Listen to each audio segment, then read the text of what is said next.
developer. I'm E, man. I'm here. Happy to be here. Yeah, happy to have you here, man. As far as just this time and wanting to get you on the show, man. Sure. First and foremost, you've been making moves for some time. When you kind of got started in this, where did comedy start for you? It started for me. I mean, I've always been a funny guy, but my career actually started at Hampton University. When I was in school, one of my boys, I came home, I was playing ball, I was playing football in college, and one of my boys was like, yo, you should try comedy. I was hurt, I was injured out, he was like, you should try comedy. I'm like, nah, bro, I'm not trying no comedy. He actually signed me up for an open mic, and I went up that night. I did all right, but then from then on, I fell in love with stand-up comedy. I've been doing it ever since. That was 11 years ago. 10 years ago. And I mean, you started, you do stand up, but you're an actor. You're in this industry, for real. You take your passion serious. When I found this, I thought she was in the booth, but I was like, oh nah, this ain't. He ain't in the studio. He ain't dropping bars. This is him acting. Talk about That actually is in that right there. I was actually doing a voiceover for an album, a mixtape in college. I was in the booth doing a mixtape for Jizz mixtape actually. Jid and Earthgang had a mixtape. We all went to school together, and I was doing a drop for their mixtape right there. That's exactly what I was doing. So that's So you've been in this space even in college, and it's funny because most of them know JID all went to we went to school together. I was on the management team to help them with their first portion of their career. That's my guys. And with this idea of space, I saw it was a voiceover. I didn't know it was a mixtape voiceover, but that's actually hilarious. Because it's the opposite way of what to be in the booth for. But talk about just having that personality, right? Yeah. Because a lot of people can consider themselves entertaining, comical, but it's a difference when you actually hone in on the craft. How did you start to begin to build that foundation of making it serious? Making it turn into a serious career. I started doing open mics, the 5 minutes here and there. And then I started, on that journey, you meet certain people. You meet OGs, you meet certain veterans that you ask questions. What do you got any advice to impart on a young cat? And they tell you one thing or two things, and then that leads into it. And the more and more I got into it, the more stages that I hit, the more I fell in love with comedy. And I just was like, I gotta do this. This is what I'm gonna do for the rest of my life. Sure. You know what I mean? And I fell in love with it, and I just, like I said, I continue to meet people and get advice, and from guys like Kevin Hart, Dave Chappelle, Martin. I mean, all of these guys I've Cedric the Entertainer I've run into, and they've given me great advice. You know what I mean? On what should be the next steps, or how to actually take it and make it into a career. So I've taken all of that advice and applied it to my own career. Now, before this, because I didn't even ask, and I don't want to overlook it. What were you majoring in school before? I got a master's in architecture. Wait, you put time in for this. Talk about what is it to the trajectory of one path and then being shown another. How did you become fluid to that? Just following my passion. I still was kind of trying to chase. When I came home, I was trying to do architecture. I didn't really get hired within that space. So then I, started just doing kind of drawings independently. And I was doing comedy. I was still doing comedy, consistently doing comedy. And comedy started to pay. You know what I mean? And I'm like, all right, well, they paid, I'm staying. You know what I'm saying? So I mean, both these blueprints. But I still do architecture. You know what I mean? I own a real estate development company, so I'm in architecture every day. When I'm not on stage, that's what I do. Yeah. So I'm still using both. You know what I mean? So and that. Let's just talk about both for a second, because I think, oftentimes when we're in these spaces of being creative, people are like, you're either all in or you're not. And that's not a realistic vision for a lot of people. You gotta feed yourself. Right. I would love to just make people laugh and get paid, but y'all don't pay for it. Y'all at a certain point when you try to develop your craft, and this is in anything, it's in any business, right? When you're trying to develop or get to a certain stage, you're intern or the first tier level where it's making money, but it's not making a lot of money, right? Sure. So you still got to feed yourself. So people have subpar jobs or other jobs that kind of mesh one and put it together to do the other, and that's what you got to do to feed yourself as a creative, right? Because sometimes your passion doesn't necessarily pay, but eventually you get on the other side of it, it pays you. But you got to stay consistent and diligent over a period of time. So that's the space that I was in, and it just so happened to work out for me. Sometimes for people it may not necessarily work out. Your career and your passion don't necessarily align. But you gotta feed yourself. But if you can make your passion align with your purpose, then sky's the limit, dog. No, I love that, and I love how you embrace that, because I think also I was watching Dave Chappelle's his most, I don't want to say his recent stand-up. It was actually when he received the award at the Kennedy Center. Okay. And when he was there, he was mentioning about how the comedic art style is the purest form of just conversation, approaching topics, all this stuff. And so when you approach it, do you go that meticulous, or are you like, man, I got these jokes, I'm trying to get off in the room? I used to be like, I'm gonna just get the joke. Right. But when you start to take a shift, and when you look at your career, and you look at comedy as a career, you say, okay, how do I want to be known? What do I want to be known for? How do I want people to leave, or what impression do I want to leave in my legacy or with my material? From there, you develop what's called your comedic voice. Once you develop your comedic voice, then everything, all of your material around that, you ain't just getting these jokes. You're going to get me in these jokes. You know what I mean? So once you start developing that and you become that person, then your career changes. You know what I mean? It's not just about a bit that's funny or something that happened to you during the day, but you take that and make it personal. Now when you leave the stage, people know who you are. They got a piece of you. So now, it might be a funny story, but now they like, man, remember the dude? And they might not remember your name, but they remember your joke. And they like, man, he had the joke, oh yeah, that was funny, man. You know what I mean? So you leave a lasting impression on people, and to me, that's what it's really all about. You gotta kind of leave an impression on people.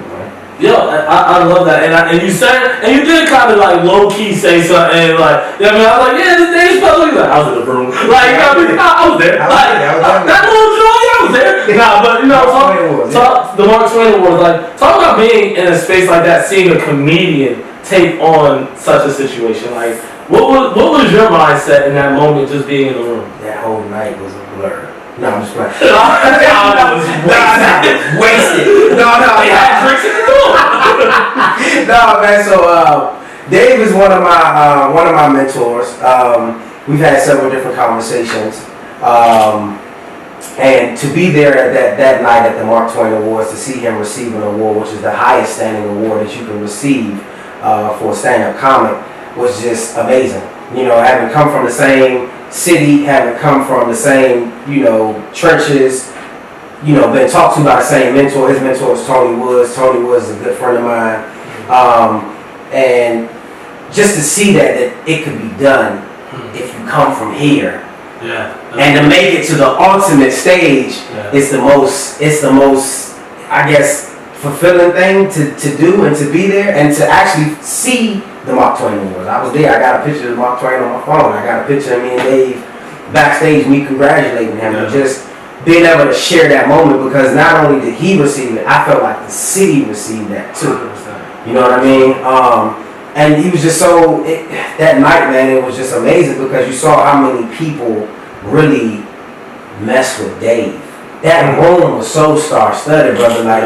It was so many Marlon Wayans, Mos Def,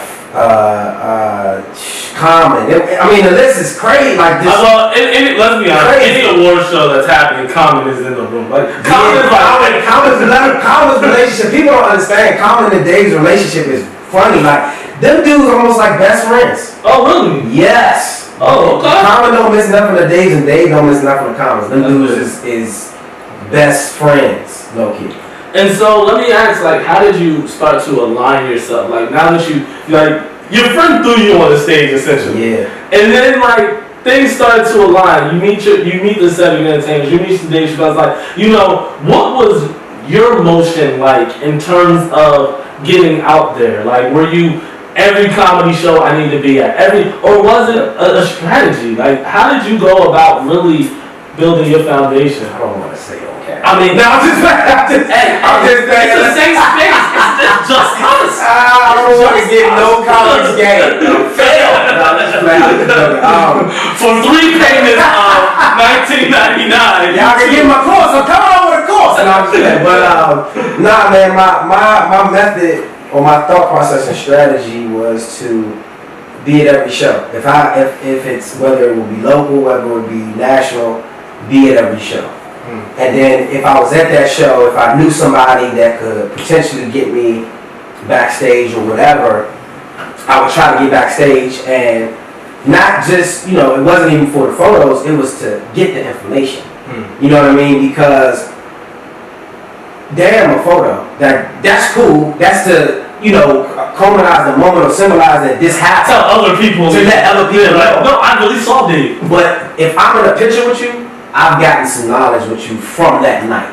So this is a memorial for, hey, I met Rob on X night, and I told him X, and he took that and went to the moon. Yeah. You know what I mean? So that's always been my strategy, to be at every show that I can be at, meet everybody, see everybody's set, see what people were doing, how were they delivering jokes, where were they delivering jokes, what were they talking about, topic conversation. So I was just being a student. I wasn't being a student just by turning on Netflix and, you know what I mean, just being it. No, I'm in the street, bro. I'm at your show.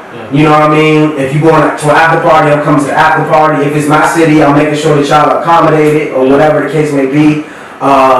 So that was my strategy, man, to just kind of engulf myself into the comedy community and let them embrace me just as much as I embrace them. And I want to make it a point for anyone who's maybe like tuned in as a creator, like, hey, I'm not a comedian. That's not a good strategy for me. Well, that's a strategy. Like, the idea of becoming a student of any industry you're trying to go in, making sure you're seeing the process of it, not the results of it. Because the process is what people oftentimes think that they get lost in that. You can't skip steps. Like, even if you're an artist, like, coming from, I used to manage, so I give a little gym. So if you're an artist, be at the studio. That should be where you live. The concerts is cool, going out and being in the club, that's one thing. But the creative space of where things take place, that's where you need to be. Because that's where the gems are exchanged, that's where ideas are exchanged, and that's where you can find yourself in a situation where you might be on a track that you wasn't even expected to be in because somebody might have didn't come, or a studio session, or whatever the case may be, it went wrong. Now you find yourself in a position and the song blow up. And now you know what I'm saying, you're somewhere else. It's that preparation and opportunity. Yeah, you gotta be there. Yeah, preparation means opportunity means success. That's one of my mantras that I follow. Like, if you're in the right place at the right time, the right things will always happen to you. Absolutely. You know what I mean? And so, like, speaking of like this, right time, like, talk about consistency. Because, bro, like, even let's go to the film. Let's go to like a film aspect of it, right? Yeah. If we're gonna even be more consistent, like, there's even times of you, and for some reason I got something for you, but I also got a connectivity thing happening right now, and we just gonna see what's gonna happen. We're gonna freestyle past it. So this is what I got for you. I got this for you. Oh wow. And I want to talk about like just you and like the idea and the let's see what you got. Let's see. We're gonna fix this on our side. Make sure we get it. Young Rob. This is like a legacy moment, right? This is like a once upon a time, and we gonna make sure the world can see this. Like, Young Rob, man.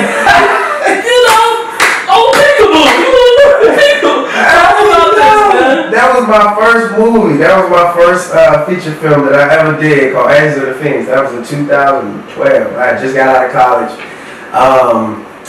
Actually, my frat brother put me on to this. Kiwan, who's in there, put me on to it, and I had a small role that it was one day, and that small role turned into a bigger role, and then I ended up on the damn poster. Like, but I've been consistent in the business, even in acting. I would say prior to that.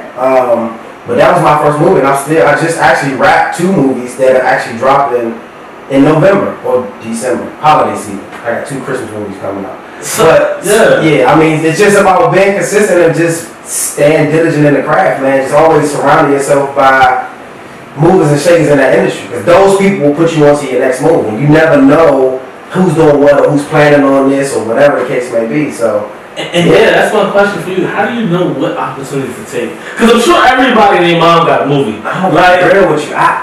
So recently, this is some real shit. So recently, I told somebody that I used to take every opportunity. Sure. It didn't matter what it was. I wasn't turning my collar down to nothing. Sure. And this one specific instance, I had just had my son, and the movie wasn't paying, and I didn't take it. Do you know I saw it last night on Netflix? Yes. Yes. Wait, yes. You saw the movie? Pissed. Yes, pissed. And you gotta tell me at least off camera. I'm gonna tell you exactly what the title is off camera. But it's my guy. He's actually a local director. He's from here. He moved back to DC to shoot this, and at the time, they just didn't have the proper compensation, and I couldn't take it because I had to feed my kid. So, it ain't like you was y'all got a trailer. Oh, y'all don't have no craft services. Just the writer said, I want my Ritz crackers with no salt. I just wanted, some compensation from the time. You know what I mean? But it is what it is. We still good friends. That's still my guy. We're gonna work together in the near future.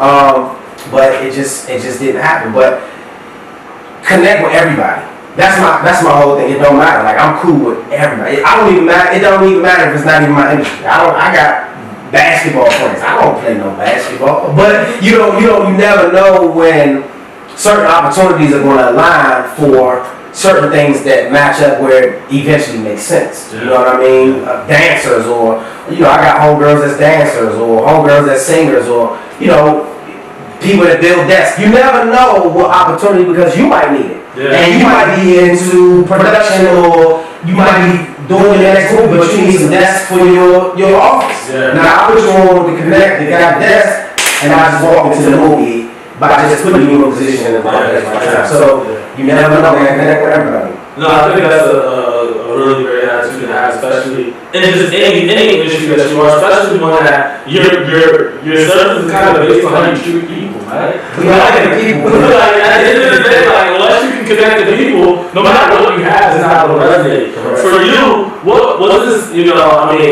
Clearly, naturally, you have this networking, this charisma, But did you have to add a little bit more when you were like, I'm being comedy, I gotta be like, I just naturally been a wild, funny dude, man. You was like class clown. I was always a class clown. I was always a wild dude on the team that say shit. You know what I'm saying? So long, man. We're not gonna win that. I don't know. You know what I mean? I've always been that dude. So I never had to put no sauce on it. I had to learn how to do comedy. I would say that. Learn how to deliver a punchline, or how to write, or whatever. But I just naturally been blessed with funny, man. That's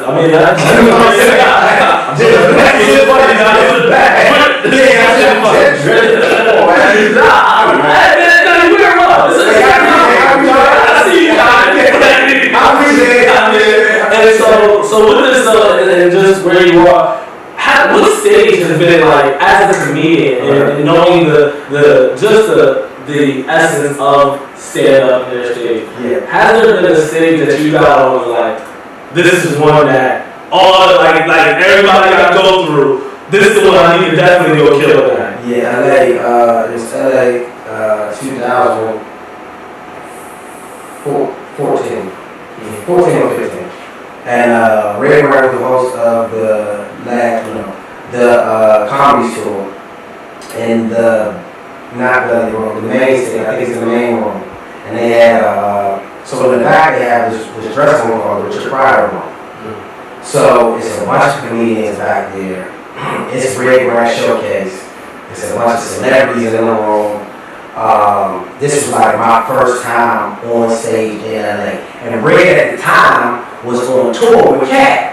Oh. So who was hosting that? I think Ron G was hosting. I think Ron G was hosting, and he made a phone call to get me on stage.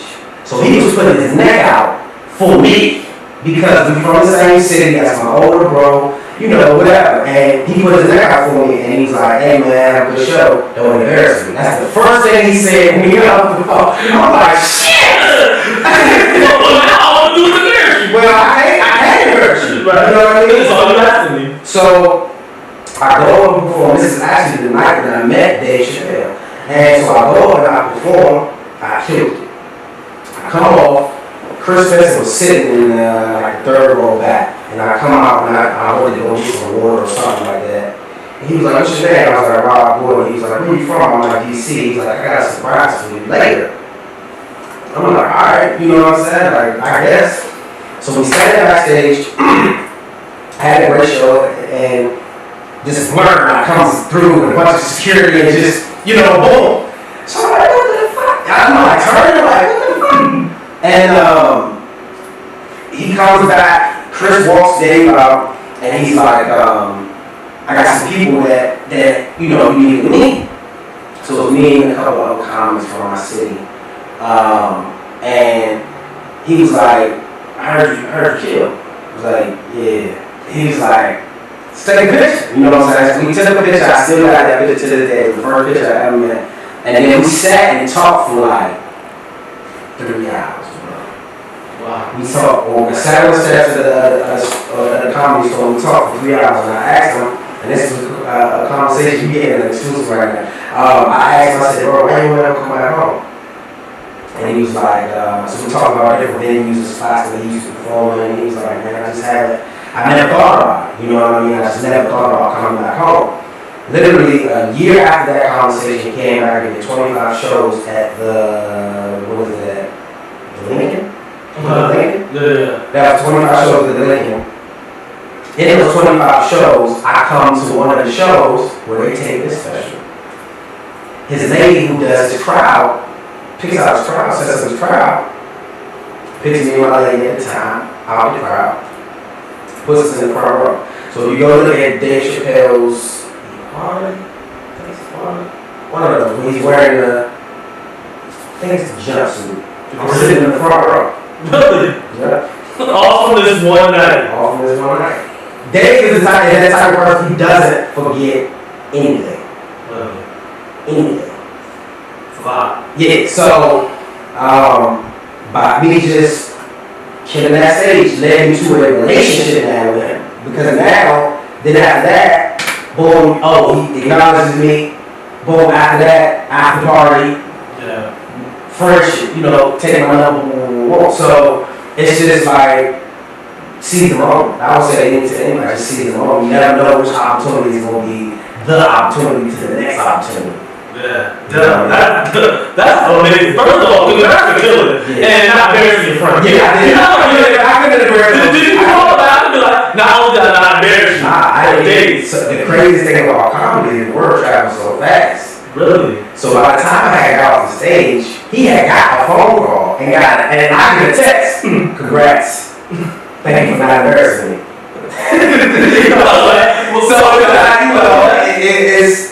You know, comedy, it travels fast. You know, if you're killing it, it travels fast. If you bomb it, it travels fast. It travels faster. Like the Tesla of jokes. Nah, for sure. Nah, and I think, you know, just in totality, like, just for you to have that function, that just wherewithal to take the moment in. I'm sure you were going to embarrass them if you didn't get the message, but it drove it home. I mean, it drove it home, you know what I mean? But what was I going to do? It's one of those moments, one of those turning points where you like, and any point in your career, you like, can I play with the best of the best? Yeah, and it's like going to the rocker anymore. If you play or step on that court in the NBA for the first time and looking across that line and saying LeBron James. Yeah. You gonna play or you not gonna play? Right. You know what I'm saying? Like, I'm cool. You know what I mean? It was a bunch of stars on the lineup, Daniel Lane Jr., a bunch of other people. It's like, you gonna ball or you not gonna ball? Yeah. I'm gonna ball, bro. You know what I'm saying? I'm gonna leave and get out. Yeah, you wanna be a rookie forever? Or go down to the D League? You wanna do my play or what? What you gonna do? I'm not gonna be in the D League, bro. I'm playing. Nah, I like that energy and approach. And so, even so, as I was introing this episode, I talked about people who came from DC. And you know, being someone in DC and where you wear these, like you represent the state, you know. So is there, I don't want to say pressure, but is there a mindset of knowing the field and who came before you, or are you focused more so just individually on just leading your own legacy? Nah, you can't. You have to respect those who come before you in anything. If you don't respect the backs of the people that you stand on, then who are you? You'll never make it far. Because at that point, you disrespect the craft. If you're in comedy and you don't respect your vets, then you won't plan to fail. You never plan to do it properly. You plan to fail. So I respect all of the vets. And not just the ones that you named, but some of the ones that are unnamed. You know what I mean? And I look to them for inspiration. You know what I mean? Each one of them has had their own personal journey when it comes to comedy, and comedy is one of those things where everybody can do different things, but you can still be successful in it. Chappelle is the GOAT. Martin, a GOAT. Wanda, a GOAT. I mean, like we're talking about legends too. Like we're like, it's one thing. Every city has someone that came from it. We're talking about some people like Dave alone. In my opinion, is someone who is like, I mean, he's your Jordan. Like everybody's gonna be like, nah, he balled. That nigga used to play. And he still plays. He got he's the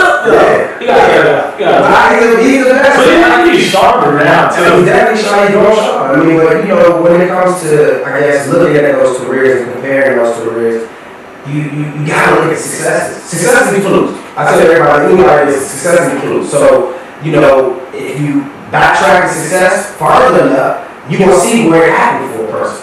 Whether it was that 30-minute special, the first 30-minute special that they put out, then it was followed by an hour special. Then after that hour special, he followed it with another hour special. Then he got hour special and a half day. After the half day, he got, you know what I mean? So you can follow the trajectory and see, okay, well, I need to be doing this and that. You know what I mean? So you got to respect the craft if you want to get to a certain level. If you don't, then, you know, good luck. And speaking of this city and the state, what's it like? Like, I like to go for this. Cause it's a. Where are you finding this shit? That's the one reason. I see it every once in a while. We right over here. But you know, like that I think even locally is that is like the stage of like those names you said. Like Dave Chappelle is like notorious in comedy. This improv stage is notorious in just the landscape of it. So what was it like being on this stage? That night was crazy. The energy was crazy in the room that night. I went in the line, I was last in the line on here. But in order to come through this city, you got to hit that stage. That's period. That for us is the rock of the park.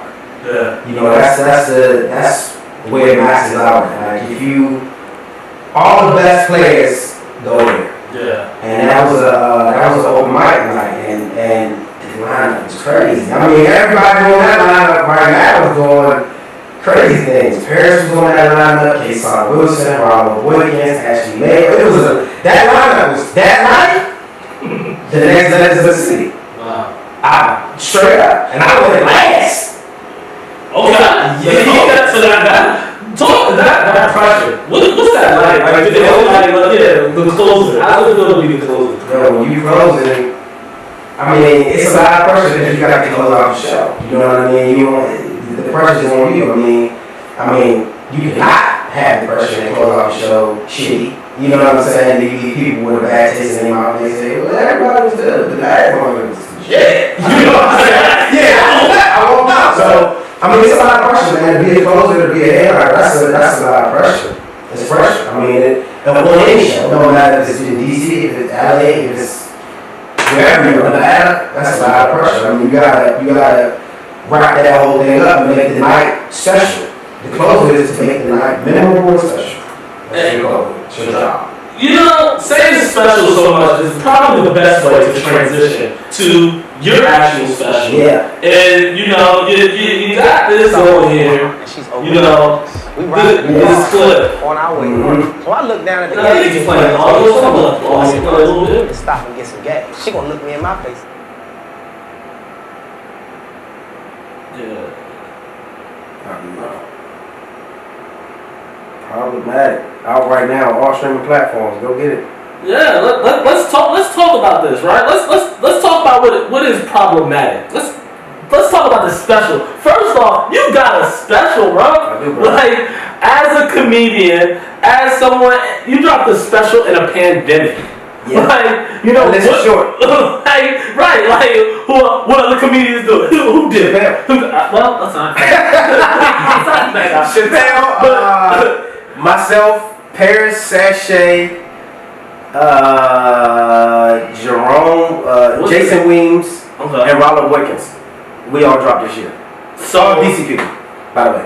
So we made history in the pandemic. Shout out to the city. I mean, there was a comparison, but I think I'm gonna leave that one for No, it was no comparison. No, it was lit. It was lit. It was no comparison. I was gonna say why DC just didn't shut down. Like, y'all was the Miami of comedians. Oh yeah, Like, but I think everybody had some of the stuff was pre-recorded. Like I didn't shoot this during the pandemic, but you know everybody kind of like prepped, and it was just ideal timing, right place, right time. No, man, and We're taking our shit back. We're putting our shit back. Congratulations. Thank you, on man. this, man. Available on Amazon. Like, Amazon, you know, Google Play, Spotify, iTunes, anywhere where you can stream it.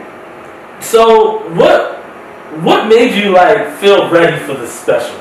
Like, was it just like I'ma do this, or was it like, nah, guys, this is take time. Let's take our time and be ourselves. I'm gonna be real with you, man. I'll be so real with you. I wasn't ready. I'm not gonna lie to you. I had material that I was doing. A guy by the name of Harold Jackson came to me and was like, "Man, I want to take the special," and I'm like, "All right." You know what I'm saying? I got jokes. Give me 6 months. I need, some time. He was like, "Yeah, I'm thinking like 6 days." I'm like, "Okay, well, we'll get it together." And I made phone calls. I called again my relationships. I called my vets. I called out to LA. I called some of my good friends who are producers and some of my good friends who have specials out. And I asked, I said, "Man, how do I do this? You know what I mean? How can I put this together? What's the formula? Is there a formula? If not, fuck it. I'm gonna crash and burn, but I'm gonna figure it out. It's gonna be special. It's gonna be special." And man, I literally had about a month to really get everything together. But I had been planning to do a special. Like that was one of the line items, like big goal list things that I wanted to do. And it had been in my book for 2 years. I had attempted it 2 years prior, and one of the producers, rest in peace to T. Smith, passed away. So after T passed, man, it was kind of like up in the air. You know what I'm saying? Because T was my guy. He was one of the writers on Proud Family. He was one of the main writers on Proud Family, and that was my man. Like, he believed in me. And when I lost T, it was like, damn, I guess I'll probably gonna do this. And then Harold came along, and I was like, all right, well, I guess that's, T from the heavens or something. Like, let's get it done. So See, like, nah, we not done. we ain't done. We got We got something to do. Right. It was pretty dope, man. And just to get it all together and put the process together and put the the work behind it. And then I went on the road. I went on the road for 3 weeks straight. Was gone. I went Philly, New York, Atlanta. Where else did we go? West Virginia. I went to like 13 cities in 2 weeks, and just bang that shit out, bang it out. Just worked it. And then I did like 5 shows here. Headline shows, 30 minutes, just trying to work that material, work. And then as we leaving the stage, I'm looking at film, I'm punching it up. As I'm leaving the stage, punching it up. I'm literally walking in to take Problematic with a laptop in my hand, punching up shit as I'm about to go on stage. They about to put the makeup on my face. Wow. Yeah. So it was like working to the last possible minute until I had to go on stage and film. Nah, and the execution was great, man. Like take a look at, you said some real things in there. Like, even in the one that was on your social or you dropped, it's like, you saw your son and you didn't know you could trust him. And I think that's a valid thing. You're right. You trust everybody you meet from? So that's real. But man, it's beautiful how you apply your life in your comedy. Yeah. Because I think that's the essence of it is taking your real world experience and making it common to others. Hell yeah. And you deliver, man. And so I would love to know about that mindset on that 2-week grind. Like, did you know was it because you knew how pivotal it would be that you hustled that hard, or is this your hustle? That's always been my hustle. I got a little bit away from it when I had my son because I just didn't want, early in his life, my son's 3, so I didn't want to go away from him for so long because there's still certain things, he's doing first steps, that. So it's like, I wasn't on the road as much. But before I had my son, I was out every night, 7 nights a week doing stand-up comedy. I would go out to the stage and then do whatever else I had to do that night. Wow. That was always my grind. Yeah. So to go back into that, it was just clicking back into when I first started. I mean, from the time I first started to when I had my son, which was, my son's 3 now, so 4 years ago, I did comedy every night. Wow. It was no night that I missed. Wow. The only time that I missed a night is if I had something else to do. If I had a family emergency or whatever. Yeah. And most comics know, when you on that type of grind, you lose friends, families pissed at you. Yeah. You know what I'm saying? Relationships get severed. Tap into that aspect of it, right? Because it's a known trade. Like, hey, I want to get here. I have to give up something over here, and it's most likely going to be life, and it's most likely going to be you. And life, and if you're not on the ride, you can't be a part. I was blessed, man, because I found some good friends along that journey. Yeah. And we were kind of in that journey together. Sure. You know what I mean? We kind of rolled it out together. We were in that first, 8 years, 9 years together. Like everything we did, it was a unit. You know what I mean? Shout out to Young Funny. Y'all know who y'all are. And we were a family, bro. We still a family. You know what I mean? And that made it a little bit easier. You know what I'm saying? Because you had friends that were doing this with you. And we were still living our lives outside of, comedy. But, when we got together at night, bro, it was like, it was just different, bro. That energy, like you miss that energy. You miss that family. You know what I'm saying? You miss that camaraderie. And, we did everything from travel together, be on the road together. We had a once a month in LA. It was lit, bro. Yeah. It was lit. But like I said, I lost a lot of friends along the way, though. Okay, you know what I'm saying? Like, actually, I miss a lot of people right now. If we go be honest, I'm being honest. I miss y'all. If y'all watching this shit, I miss you, man. But I had to make sacrifices, bro. Like in any career path, you gotta make those sacrifices. Yeah. In order to get to that next level, dog. And I had to be willing to bear them sacrifices. God, I applaud you for sticking with it and seeing it through. Because nothing's worse than people who would make that sacrifice for like a month or two and then lose everybody. And then they like, it's a lot of people, man, that came in the business. You like, man, you still doing comedy? Like, man, my shit, man. Working now. Everybody got furloughed. You're right. Remember. Like, yeah. COVID. I'm a COVID. Yeah, COVID. You know what I mean? But it is what it is. You know what I mean? Comedy's one of those games, man. There's so many people around the country that are in the game of comedy. And it's different levels, you know what I'm saying? And some people, to some it's a hobby and to some it's a career. Sure. But, we all love it the same. Yeah. You know what I mean? It's like basketball. Some niggas in the NBA, some niggas play direct. But they ball hard. We all ball. I can still tap glass. I still dunk you like, hey, man, it is. I never made it that high. Yeah, I'm very cool. But it's alright. But for you, man, with everything that you have, and now again, you now have the special out. You have films coming out, like, you know, like, this season, what has this season and this time felt like for you, or what is it, how's it been for you? It feels good. It feels like, about damn time. I've been working hard for this shit. I've been here. Nah, man, it feels good, man. It definitely feels good to see the fruits of your labor.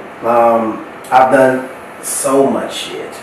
Free shows, driving up, and I had a fucking Honda. I put 200,000 miles on my Honda doing comedy. I bought the bitch brand new. So that tells you, when they say 10,000 hours, motherfucker, I did my 10,000 plus. And miles. You know what I'm saying? And miles. And miles. You know, hours and miles. So, you know what I mean? And that was you know what's crazy, because that was a ticker. Like, I literally got rid of that car, and like 6 months later, here comes special. Like the opportunity to do special. Oh, wow. Funny. So, oddly enough, I just thought about it, but yeah. No, and my next thought is honestly just going to be to the part of, you know, how do you remain patient, right? Yeah. Because, I mean, I think that the story of that car is a actual great analogy of all this work you put in, you let it go because, all right, it's time to go on and do whatever next. Yeah. And next comes to you. Yeah. You know, so talk about just that patience, man. I've been blessed. Shouts out to God. G.O.D. Shouts out to G.O.D. My biggest supporter. Oh my God. So, how you remain patient, man? You gotta fall in love with the process. Yeah. Fall in love with the process. Like, a lot of people don't fall in love with the process. You know, we love Ingos. We live in a society where everything is instant. Sure. Instagram, Insta fame, instant. Yeah. You gotta fall in love with the process and be okay with your success. Yeah. You know what I'm saying? You gotta define success for you. Everybody don't define their own success. You're defining it by what other people think is successful, or how other people feel about you. Yeah. I've defined my own version of success and what that looks like within me. So from there, I just run my race. Yeah, I think that's the only way to do it, right? Because especially considering, again, I don't want to say comedy similar to like the rapper era of people, but you know, it has that, like, there's a bunch of people that want to do it. Mm-hmm. There's people that take it a little more serious, and then there's the people who actually respect the craft and break through. And you know, in that same regard, you know, there's a lot of course, there's hope and things that you want to do, but there's a lot of preparation for some disappointing moments too. Man, like, disappointing moments on the journey. You gotta like it ain't all just, you know, hit after. Right. Talk about just and I'm sure you never bombed, but you know, talk about like the resiliency of not doing your best and still bouncing back. If you ain't bombing, you ain't getting better. That's true. Okay. I don't give a damn who you are. Yeah. Dave Chappelle still bombs, bro. And that's a fact. He talked about it on the Big Sean album. Yeah, when he was talking about like how he bombed in Detroit. Yes. Yeah. I mean, but that's a part of the business. You know what I mean? Like, for us, that's how you learn. If you always killing, you'll never learn what you didn't do properly in that moment. You might have said a certain piece that affected the crowd wrong or shut them down. Or you might have said a racial slur or whatever, or you didn't prep properly for the show. Sure. So, you know what I mean? Every stage that you hit is a tick mark to how good or great you're becoming. Sure. You know what I'm saying? So when it comes to just, I guess, continuing to grow, you just gotta continue to work, man. Yeah. You know, bombing is part of it. I bombed, nigga. I went a whole year bombing. It was bad. I just couldn't find it. And I was going through some life stuff, and I bombed, man. I bombed like, damn, what is it? I gotta figure it out. They ain't changing in the streets. You gotta be something else. You know, you finally get it, and then it finally clicked for you. But you know, that was the beginning of my career. Just trying to figure it out. Just trying to figure out how to translate me off stage to me on stage, and how to be my most authentic self on stage, and the person who I am off stage. That shit is the hardest. I don't give a fuck what you. That shit hard, man. Yeah. To be you and that shit is hard. And to this idea of hard, you know, I would like to even just talk about like because it's a tough responsibility, like in the space that you guys are in right now, in terms of what you can joke about. Like it is hella tough. Like, and I love how Dave Chappelle had challenged people in his specials when he's like, yeah, like this movement, y'all are making it tough. Like that's a tough approach, and not everyone can speak that freely on those things. So. In the best way, how have you been able to maneuver the comedic space in sensitive times? Not give a fuck. Simple and clear. Yeah. Not give a fuck. The backlash gonna come whether you say it or don't say it. You deal with it after. And I got that from Chappelle. Wow. You deal with shit after. Yeah. But when you never compromise your art. It's your art. You think Picasso went in the room and said, "Oh, I can't paint this like this." They don't even like it. They don't even like it. Well, nobody likes black line. Man, fuck that. Do the art. Yeah. Let them niggas deal with the bullshit once it's done. Yeah. But I gotta create this art. I gotta create the art. Now, once the art is done, you can critique the art and tell me what you don't like. I don't like how his boot is off his foot right here. I don't give a damn. But thank you. I appreciate you telling me that. But there's a significance as to why this boot Glad is off. you seen it. Glad you seen the boot. You know what I mean? Yeah, You know what I mean? That's So right. that's just about how. That's just how you gotta play the game. Yeah. I mean, you know, if the greatest is doing it, will make me no different. Yeah. No, I think that's, you know, 1,000% the idea of it, because, you know, it's very hard for anyone to ever progress currently in this time if you don't not care at some point. Like literally you will not move if you sit and think on how every person is going to react to what you put out. You'll never do nothing. Absolutely. And so for you with all this that you've done and built, and you mentioned fatherhood, and you mentioned real estate and everything that you're doing, how do you find balance to replenish or restore yourself? I steal time. I do. I steal time. I mean, sometimes, and my folks don't like it, but I gotta shut it down. Like, I just got back from LA because I just needed a break, man. Yeah. I just needed to shut it down and recharge myself. You know what I mean? Just get around some different energy, get around my friends and my family out there, and recharge my battery. Sure. 2-3 days now I'm back. I can run. I can run for 3, 4, 5 months straight. But you gotta make that time to recharge yourself. Yeah. You know what I'm saying? If you don't, you'll go crazy. Yeah. So I make time. I always try to make time for myself and just kind of recharge myself. Whatever it is. I mean, even at nighttime, you know, just take 5-10 minutes and watch a show on TV. Just kind of try to release.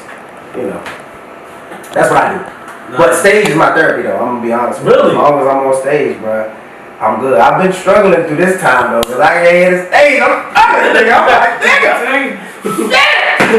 There ain't no stages. There ain't no stages. We can't. I'm gonna come to your backyard. Can I perform? Can I perform in your backyard? Oh man. Yeah, but yeah, that's been my release, man. Stages. Man, I just want to say, man, again, thank you for this time. Thank you for having this me, energy, dog. this conversation. For sure. You know, for anyone who's come on this platform, the one thing that I always like to kind of just wrap up in thought is for you. Right. What does legacy mean for you? For me, legacy is leaving something behind for my son and for my son's kids to be able to benefit from financially, generational wealth financially, so that they don't gotta work as hard as they ain't working now. Bust my ass so they ain't gotta do shit. Well, they gonna do shit, but you know what I'm saying. Tune this off. But what I'm saying is that do enough so that they can not have to work as hard. They can find their way in something. They can find their way in something totally different, or create the fucking next Tesla or some shit, whatever. You know what I mean? Because you gotta have some type of capital behind you to do those things. Sure. So legacy for me looks like leaving generational wealth behind for my kids, so that nobody gotta go as hard as I'm going right now. Period. I love that, man. So with that said, man, please, how can we support you? Like, where can everyone support you at, and what you have coming up? For sure. Follow me on social media, all social media platforms. It's ITS Rob, R-O-B, Gordon, Gordon. I'm on Instagram. If you mess with me, I message back. I got 2 movies dropping this holiday season. Holiday Heartbreak, which is one of them, and then Christmas Lottery. So make sure y'all tune in. Both of those will be coming on BT. So watch your boy. Dope, and the special is out right now. Clearly, it's hilarious. I ain't even say that because he's next to me. Like, it's legit funny. Like, I laughed out loud, you know. So I appreciate you for coming on, making the time, and thank you for all that you do in this space and in the DC area with connecting people. You know, with that said, you guys know as always we've been rocking out this time. We want to thank Rob for being with us. Now it's time to see what my guy Cap's been cooking up. Cap, what you got for us over there? If you pay close attention, you will learn the samples. Clear. Oh shit. Yo. That's hilarious. The audio is off. For the thing. We're about to find out. Cannot wait to check those movies out. Hey y'all, thank you guys for tuning in. It's been another episode of Cooking Late Night. We've been cooking. Hopefully I've been cooking the right way. I think I might have been miscooking this whole lot, but we've been having a good time. And if anything, y'all gotta see the full thing. Wish y'all stay cooking. Alright, I'm wrapping this up. Was that coming through? Yeah. When we were talking all the time? Yeah. Alright, bet. I'll just make sure. Oh shit! Oh, yo. Hey, oh shit, silent. What that nigga say? That nigga gangbanging on that motherfucker, man. Yeah, it's funny, but she's muted right now, right? That's all. Hey, we back. Go ahead. Oh, wait, no, he's still cooking. Yeah, he's still going. But I'm not even coming over. Yeah, I think I'm muted off for 10 minutes. Oh, the camera 3 was on. That's fine. Alright, he's still going. Yeah, it's on.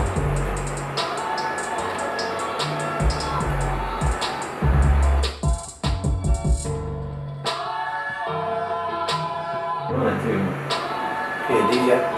Producer, so the producer cooked up for an hour of the show. Oh, we're talking over you.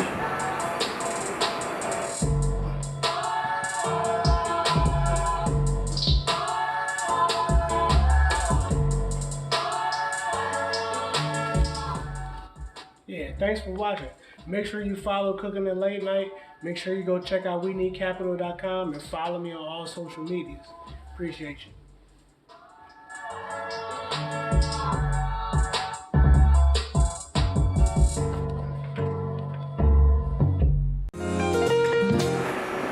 Hey man, that's what I'm talking about. That's not beat I like to hear. That's gonna get me up in the morning motivated. You know, hey man, I'm gonna drop some bars, right? I said it, yo.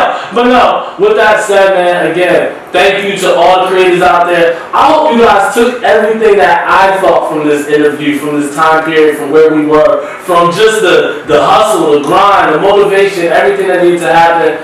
He represents it in a way that it shows you that it's not only possible, but it's literally dedication that gets you there. So with that said, good morning to all my creators. Keep cooking. Keep cooking.